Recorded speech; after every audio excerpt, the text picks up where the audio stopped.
Alright guys, I usually don't do videos like this, but I figured I'd do an overview on the car, what's going on with it, what it is, what's going to be happening with it. It's not going to take too long, and I figure if it helps anybody out down in the future with any ideas, then it is worth the time. So this is an 82 Monte Carlo LS. I've had it for, I guess back then they called it a CS. Had this car for about 5 years now. When I first got it was a stock block 400 NA motor, about 11-to-1, turbo 350, and it had a Grand National rear. Car ran about 1150s in the quarter at 117 miles an hour. Full interior, but it's got no heat, no radio, and it's still basically like that today. About 2-3 years after I did that, I went ahead and I put a Procharged on that stock block motor. D1SC ran about 7 pounds. It made about 590 to the tire. Drove the car like that for a year. Everything went fine. Same tranny, same rear end. It would blow through E85. Had no problems with it. I ended up pulling the motor, selling it to a friend of mine. He's driving it in his Nova. That car is now back to being NA, though. And then about 2 years ago, I started building this piece while I was driving the other motor. This is a little M dart block. It's got billet mains, 400 cubic inches, 4125 bore, 375 stroke. It's got a solid roller cam, 255 and 268 on the exhaust. Lift is right around 680. It's got a set of the competition ported AFR 220 heads. So basically, just the competition ported right from AFR. Nothing too fancy there. It's got also a set of Crower shaft rockers on it, because I do drive this thing on the street a lot, and the cam is pretty decent. So I ended up going with a set of shaft rockers on it. Still got the D1SC. I drove it all last year with the blow-through carburetor on it on the 85. It made, on high boost, it made 950 at the crank on an engine dyno. Again, no problems. On low boost, the car ended up going 940 at 141. And then on high boost, didn't really get the hook. I only had one track day with it on high boost. It went like 146 miles an hour, but it only went like a 9.7. It was pretty bad. So right now what we're doing is, the blow-through is gone. Ignition is gone. I was using the MSD programmable 2. That's gone. And now we have the intake off the car right now. You see I got a bag covering it. The intake is off the car. It is off at FFE. It's a local fab shop, race car shop, getting injector bungs put in it. So we're going to keep the Super Victor, the carbureted Super Victor. They're putting injector bungs on it. I got a set of Bosch 220s. I'm sorry, Bosch 210s that are going in there. You can see there on the back firewall, I put in set of coil-on plugs or coil-near plugs. The whole system is Fueltech. The coils are from Fueltech, the smart coils. I'm using the Fueltech Pro harness, the FT550 ECU. Also using their switch panel. Intake should be back any day. I dropped it off about a month ago. Going to be running the Holley elbow with it. Just a standard 4150 elbow. I also got the 92mm throttle body from Motion Raceworks. The Icon throttle body, that'll be going on there. Running an intercooler. So right now I actually just took the grill off this thing. I'm probably going to have to cut up this bracket a little bit. We got the intercooler, it's all taped up down there. It is a 12 by 24 by 4 inch thick. It's a Garrett core. It's got no end tanks on it.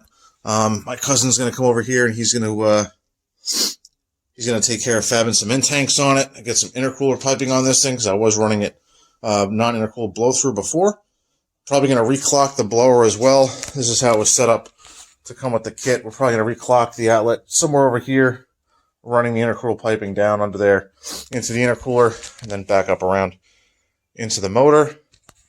A couple things. So I did fab up this little bracket for the coils to keep them on the back firewall, keep them pretty neat. I'll be running an MSD. I got it right here. This MSD cam sensor distributor plug. I'll be running that. And I've been running a crank trigger since even back when it was carbureted. I got the MSG crank trigger down there. With those two things, it'll just end up being coil on plug. So individual coil up per cylinder. Still have to reroute some lines. With the carburetor, is running a -10 return with a -8 feed. I'm going to be switching that up on the fuel injection, running a there's 10 feed with a -8 return, so I can just kind of swap those around and add a smaller particle filter with a glass bead filter for the E85, because I'll still be running E85 on fuel injection. Motion Raceworks catch can. It's kind of fancy, not too cheap. It's really nice, and it works absolutely freaking awesome. It was worth the price. I mean, you don't really need it, but it almost has no oil in it ever, just some water. It's got a drain right there at the bottom. After a pass, after a long drive, just clock the drain, drains down to the ground, done, and then reseal that screw. In the car, it's dismantled right now. It's a total mess. The car does have full interior. It's got rear seats. I got the bottom to the rear seat over there. Top of the rear seat's back over there. I do have a passenger seat for it. It's got a Kirky in it. We put the cage in it last winter when we tore it all apart just because it was going to go too fast.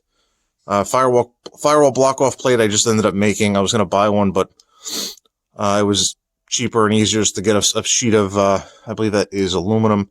I forgot the thickness, and just had to cut it, make some templates, and get it in there and seal it. Yeah, so we did the cage. Cage is started 850 cert. We do have a dashboard. You don't need it, but we put it in just good for rigidity. As far as wiring goes, I am using the Fueltech Pro harness, which has this nice bulkhead fitting that goes to the firewall. So it's basically divided into two pieces. You have the car side of the harness, which has relays, fuses. It's got the hookup for the ECU. It's got the hookup for the oxygen sensor displays, which I'll show you over there in a second. It has that wire down there with the white tape on it is the two-step input. That's on the car side as well, and also the drive shaft. I have a drive shaft sensor going in. That comes in the harness as well. That's that loom wire right there. That's on the inside harness too. That's running through the tunnel to the back of the car. It's not hooked up yet. The input connectors are on the inside as well. I got the input and output connectors built. They give you the plugs. You have to, they give you the plugs and the terminals. You got to wire them and crimp them. The relay board I'm using right there, it's actually a really nice relay board. It's from Nitrous Dave's. I think it's like $120. It's got 10 relays. The 5 on the right are 40 amps. The 5 on the left are 20 amps. The nice thing about it, it's really nice. I would say it's not built as nicely as the leash. It's not protected, and it's not as substantial. But the nice thing about it is you don't have to give him a rundown of what you want ground triggered and 5 or 12 volt triggered, because each lug, so basically you have your lugs down here. Each relay has 2 lugs. One you got to give ground, one you got to give power.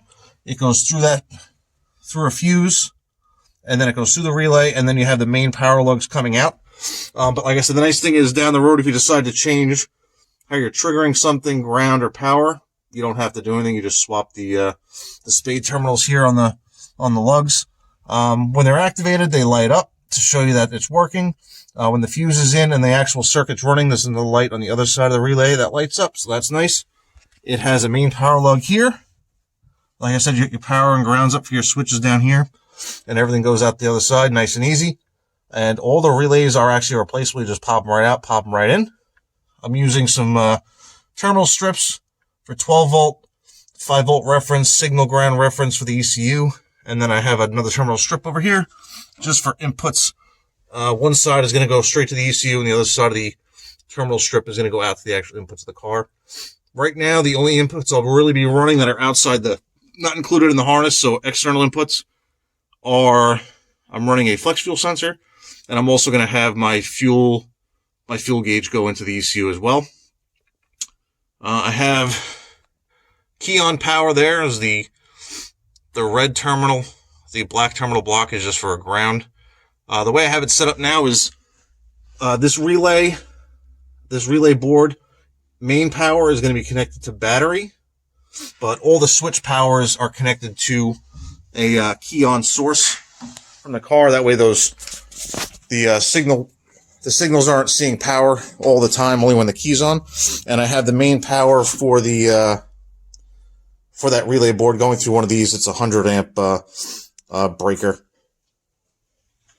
The Pro 550 the Pro 550 harness it was on sale for $1,000 and it was worth it. I mean, just the wiring and all the ends that are in it alone are got to be a ton of money. And to make something like that, as nice as they make it, definitely takes a ton of time. It's really nice. They bundle all their stuff together for you. So all you have is a battery connection, a battery negative connection, and then under the hood, you just have to have a smaller wire that goes to a switch 12 volt source. And that's pretty much it for the inside of the car. Like I said, for the outside, there's another plug on the engine side that has one of these on it. So it goes to the firewall and you just bolt it to the firewall. So if you ever have to take the engine out, you just unscrew that harness. The whole thing comes out with the motor. Instead of having to drag all that stuff out of the dash, I'll put it probably somewhere through here.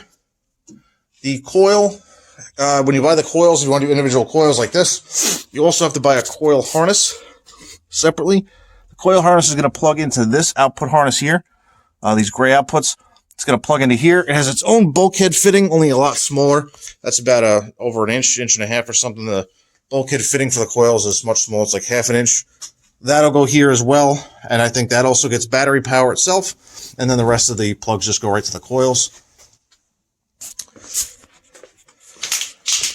And I guess one of the things I did when I hooked up the Fueltech is, because this is a street car, I do drive it a lot on the street, I wanted an activation button for my trans brake and line lock so they didn't just accidentally work while I was driving around. So basically what I got is, I also got the Fueltech switch panel. Not that cheap. $3.99. But the nice thing about it is it's CAN bus. So basically this is the only plug you need. It plugs right to the ECU. These two, the yellow and white, talk to the ECU. Red goes to switch power. Black goes to a ground, and that's it. So now basically anytime you want to change you can change the switches as needed through the Fueltech. Any button can either be a momentary switch or it can be just a regular on-off switch, and you can change it whenever you want. Anytime you designate the actual switch itself, Fueltech gives it a color, so all the buttons are color coded for you as well. And as far as the Fueltech, so you got the 550 ECU. The ECU is also the dash display for those that don't know, and it's also a touchscreen. To the left and the right, the only thing with Fueltech is wideband. The wideband readers are not in the ECU themselves. You have to get them separately. I'm running 2 widebands, so just one for each header, left and a right. The widebands have a plug in the back. You can see it back here. These are the plugs for them.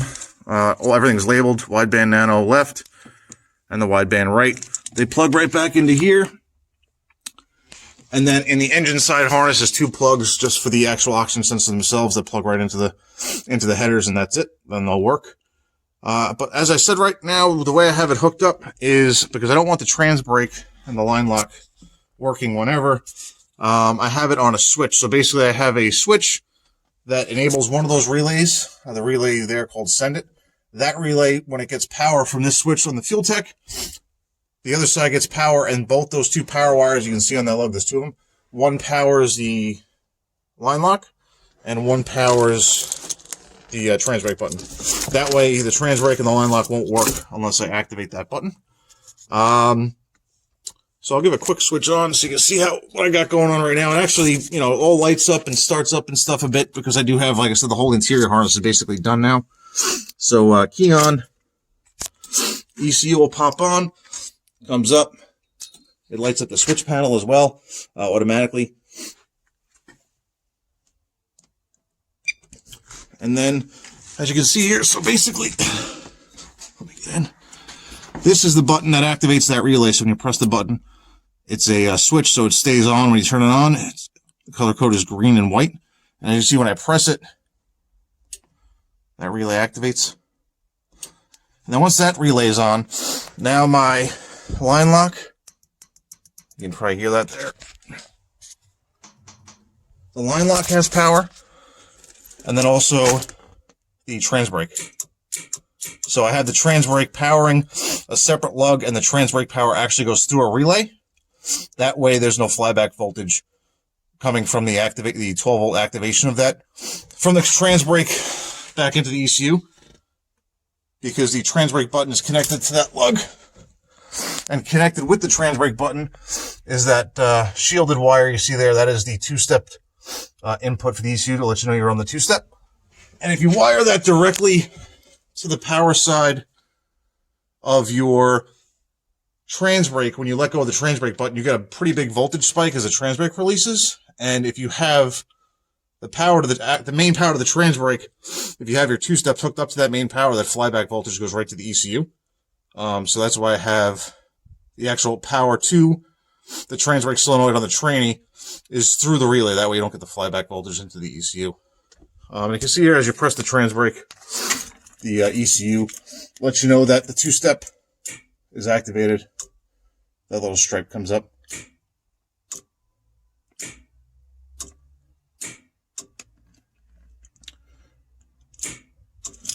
So the ECU is touchscreen, and it has a few options for having like warning lights, like you see there. That two-step pops up. You can have, battery voltage low warning lights pop out of the screen as well. The other thing I did is it's a tilt column, and the column is getting a little wonky, so I didn't really want to use the key too much anymore. Eventually, I'll be going to some type of race column. So what I did was the key goes to accessory, which turns the power onto the car like normal. But to actually start the car, I'll be using this button here. There's no fuse in it, so I can press it. You can see it's a momentary button. That's how I have it programmed. So as you press it, it activates. As you release it, it stops. And that goes down to one of the relays there. You can see as well. You don't see a light lighting up on the other side of the relay because I pulled the fuse. So I don't want to start the car now. But so that's basically how the car will start. It'll start through the Fueltech, either with this button here, or there's a button on the screen you can press as well. But that is pretty much it. Again, anyone watching this, there's a lot of random stuff in the video, but there's some information you can pull from it if you're doing something. Let me know. Any questions down. I usually take a look at the YouTube channel quite often, so if you have any weird questions about what's going on with this stuff, anything at all, anything you've seen, feel free, put them in there. I'll get back to you as soon as I can. One cool thing that I also found out through doing some searching is I'm running all my wires to the firewall here, where the old, this is all a bunch of the wiring that came out of the car. This is the old ECU firewall grommet. It's got silicone in it, so I'm not even going to try to deal with it. But this old grommet is kind of in the perfect spot to run all the wires. It went right here in the firewall. So what I did was I popped that out, and that's actually a nice, I think it's like a 2 1/8 inch hole or something. This right here is a grommet. I think it's from Speartech. I just got it. I think it was $10 or $11 free shipping, and it fits right in that hole. So you can just run new wires without having to use that grommet. I already got the wires ran. I got my power, grounds, and some stuff ran through there. So I'm just going to end up cutting the grommet. I'm not pulling the wires back through. So I'll just cut the grommet, put them in there, and then put it through the firewall, and probably throw a zip tie on the other side. All right, guys. Like I said, any other questions, just put them down in the comments, and I'll get to them. And if it works out, maybe I'll throw some other update videos. Like I said, we still got to build intercooler intakes, mount the intercooler, and we're doing a bunch of fab for the cold side as well. So, all right, guys, take it easy.